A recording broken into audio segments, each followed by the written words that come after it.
thank you so much for joining me today. If this is your first time, welcome. This week I had a lot of extra things in my pantry, just some odds and ends and some things in the fridge I needed to use. So I put together a bunch of recipes for dinners and I wanted to share those with you today. So let's get cooking. This first recipe is super simple, but it's got a little bit of a twist. So I have some homegrown tomatoes and picked up some taco shells while shopping for less than $2. And also I'm grabbing some red lentils from the pantry. So first I'm going to start by cooking those red lentils in a separate pot, and then I'll start by browning my ground beef in a large pan. I like to get rid of the grease there using a paper towel, but you can do that any way that you like. Then I added some onions and just sauteed those until they were nice and soft and translucent. Added some garlic, sauteed that for another 30 seconds, then added my cooked and strained lentils, gave that a good mix and topped it with some seasoning that I made myself. It's just taco seasoning, but I'll give you the recipe for that in the description if you want to give it a try. And now the lentils are practically disappeared. I toasted those shells in the oven and that's it. Just topped it with some lettuce, tomato, sour cream, absolutely delicious. This next recipe is a slow cooker chicken with mushroom risotto. I had arborio rice in the pantry and I just had not gotten around to making anything with it. So first I'm going to season my chicken with onion powder, garlic powder, thyme, paprika, and a little bit of black pepper with a little bit of olive oil too on the chicken just for binding and to allow that seasoning to really stick nicely while the chicken slow cooks. And you can just put this in the Instant Pot if it's easier. The reason why I did slow cooker with this one is just so it would be ready and just warmed while I made the risotto, because the risotto is a little bit of a process. So it could be anywhere between 20 or 40 minutes for risotto to be finished. So leaving the chicken on warm, I was able just to leave it there until I was ready to serve it. So I just put a little bit of water in the bottom of the crock pot, added my chicken, and then cooked on low for about 2 hours. It was ready after that. I checked with a thermometer to make sure it was 165, but it did not take that long at all. And now in the meantime, I'm going to go ahead and start on that risotto. So in a large pan, I'm going to saute some mushrooms in oil. You can use any mushrooms that you like. I'm just going to use some sliced white mushrooms today, and I'm going to make sure they get nice and soft and tender, and then I'll remove those and set those aside for later. Next, we're going to start the time-consuming part of making risotto. It's not hard, really. It just takes a little bit of effort, and you have to kind of stand at the stove for a little while. So first, I'm going to add a little bit of olive oil to that same large pan, and I'm using some really finely chopped and minced sweet onions, but you could use shallots. I didn't have any shallots on hand, so sweet onions are going to have to do. Then I added that arborio rice, gave it a little bit of a toast until it was nice and kind of golden, but not browned. Then I added just a little bit of white wine and stirred that until it was completely absorbed by the rice. Then I'll start adding some warmed chicken broth, about a half a cup at a time, and stirring until it's completely absorbed. I just warmed the chicken broth in a separate pot on the stove and just set it covered until I was ready to use it. You just want to make sure you are using warmed chicken broth and not anything cold. It just definitely helps the cooking process here. So again, I'm just going to add it half a cup at a time. That's the most important part here.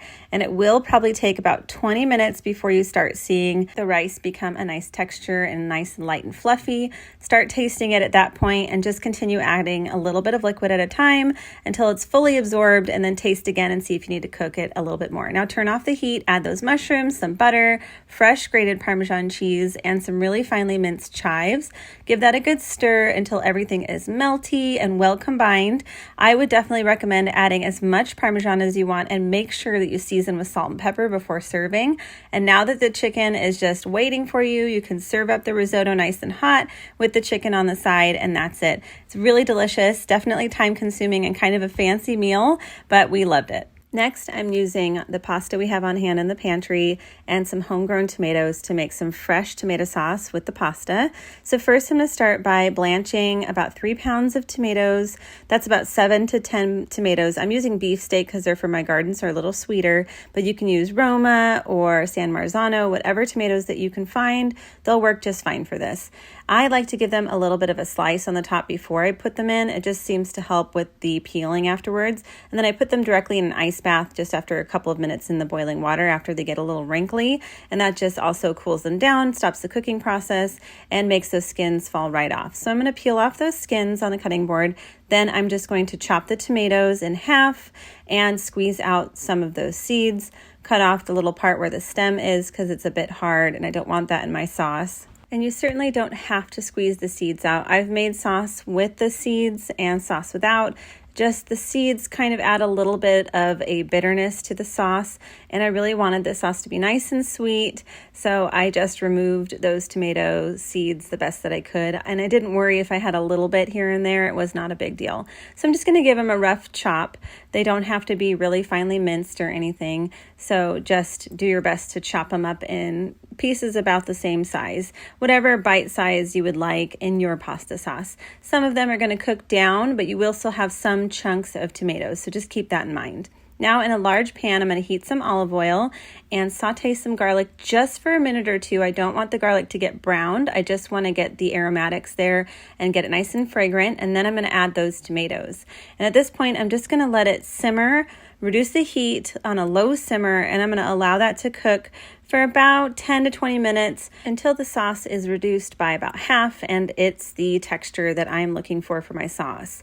I also season with salt, and I'm going to smash some of those tomatoes with the back of my wooden spoon just to make the sauce a little bit more smooth and not so chunky, but I do like the chunkiness. Now I'm going to add my cooked pasta, give that a good stir until everything is coated, and I'll add a little bit of fresh basil from the garden, and that's it. This is a super easy, delicious dinner, nice and fresh. It's great for lunch too. And I did top ours with some fresh grated Parmesan cheese as well. And you could add some chicken to this afterwards or any meat that you like, but it really is delicious just like this. And if you want to lower the acidity, you can add a little bit of sugar or some grated carrots while cooking. While browsing the internet, I found a Tuscan chicken recipe and I kind of modified it and made it my own. So this is my version of Tuscan chicken using a slow cooker, which is actually just my Instant Pot on the slow cooker method. So we're just going to go ahead and season the chicken on both sides with salt, a bunch of Italian seasoning, a little bit of paprika, and some black pepper. If there are any seasonings that you don't like on the chicken that I'm recommending, definitely substitute for something that you will like. It'll make a big difference in the way the final dish turns out. So if you prefer something else on your chicken, go ahead and season it any way that you like. Just make sure that you're nice and generous with the seasonings, because that definitely makes a difference in all of the flavor. Now we're going to go ahead and make the sauce. So I have some heavy cream on hand. So I'm going to use about 1 cup of heavy cream, half a cup of chicken broth. I'm going to go ahead and just add that to the jar with the heavy cream so I can get the rest of that heavy cream out as best I can. Then 2 cloves of garlic, finely minced, and a little bit of black pepper. Of course, we're going to add some Parmesan cheese and some finely chopped sun-dried tomatoes, or you can use roasted red peppers if that's what you have on hand. I just use the jarred stuff, but you can freshly make sun-dried tomatoes from home-grown tomatoes, so that's an option too. Now to the slow cooker or Instant Pot, I'm going to add the chicken directly to the bottom and top it with the sauce. Now remember, even though this is an Instant Pot, I am using the slow cooker method on my Instant Pot. So I'm just going to put it on slow cook. I will just put it on less because that's low, and put it on 4 hours, but really it's only going to cook for about an hour and a half before it reaches 165 degrees. So check that at an hour and a half and see if it's ready to go. In the meantime, I also boiled some water and cooked up some fettuccine noodles. I'm going to take out that chicken as soon as it reaches 165 degrees, and that's when I'm going to start adding the fresh spinach. I love spinach, so I'm adding quite a bit here. It's either 4 or 5 ounces, just 2 big handfuls. I'll cover it with the lid and then stir it so it gets nice and wilted, and then I'll add my cooked pasta on top and make sure I toss it until it really is combined in all of that sauce. And then I'll just serve it up with that chicken on the side. This is so delicious, a great comfort food. My whole family ate this entire meal, including my picky eater. So I definitely recommend giving this one a try. It is delicious. I hope you enjoyed the recipes, or at least got a few ideas for dinner this week. If you enjoyed this video, please give me a little thumbs up and subscribe to see more. I'll have a whole lot more recipes for you and a few budget-friendly meal plans coming soon. Have a wonderful day. Thank you so much for watching.